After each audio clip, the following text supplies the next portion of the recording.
नमस्कार दोस्तों, मैं आशीष जैन इंडिया से। आज मैं ऐसे शख्स का बात करने जा रहा हूं जो बंगाल चुनाव के रिजल्ट के 3 दिन पहले एक सुर्खियां बटोर रहा था। वो थे, आप शायद जानते होंगे, मैंने इसका जिक्र पहले भी किया था। मैं इनका पोस्टर भी रिलीज किया था इंस्टाग्राम पर और यूट्यूब पे। एक ऐसे शख्स जो सेवा के लिए जाने जाते हैं।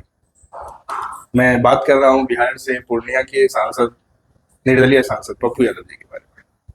मैं इसलिए उनका बात कर रहा हूँ कि वो एक अनर्गल बयानबाजी के लिए जाने जाते हैं। कोई उनको बेसुरा तो कोई अनर्गल, कोई कुछ। तो वो कभी अपने मुंह से भी बोल चुके हैं, मैं डगरा का बैगन हूं मैं।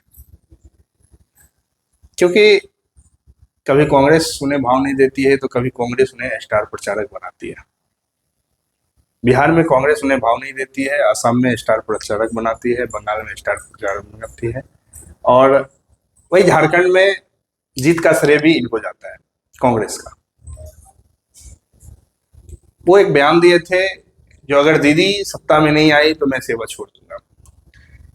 आज उन्होंने इस पे सफाई दी।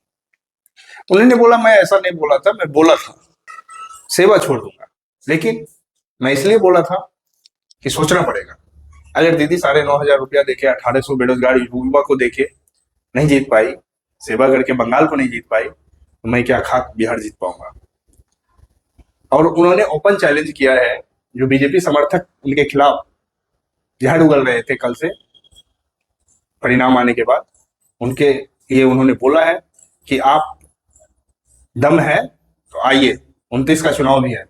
उन्होंने यहां तक चैलेंज कर दिया अपने आप को कि दम है तो कह दीजिए मोदी जी और अमित शाह जी को मेरे खिलाफ चुनाव लड़ना है, जहां से मैं चुनाव लड़ूं। उनकी सेवा पे इतना भरोसा है कि वो बोले मैं पूर्णिया की दिन रात मदद सेवा करता हूं। फिर उन्होंने अपने ही मुंह से सारा चीज बक दिया। फिर उन्होंने बोला कि मैं सेवा बाढ़ में भी किया था, फिर विधानसभा चुनाव आया, मैं कोविड में भी किया, फिर मधेपुरा ने मुझे चुनाव हरा दिया विधानसभा का। महोदय, कुछ भी बोलना आसान नहीं है, और जरा सोच के बोलिए। ये बिहार है, बिहार है, और बीजेपी की छोटी चिंगारी भी एक लहर बन जाती है, एक आग बन जाती है। उस आग को बुझाने के लिए आप एक बाल्टी पानी है, ये 40 एमपी में एक बाल्टी पानी है, और इस बाल्टी से नहीं बुझ पाएगा। इसलिए महोदय आपसे निवेदन है कि आप सोच समझ कर बोलिएगा। बिहार का युवा बहुत सोचता है, उसके बाद कुछ बोलता है। धन्यवाद।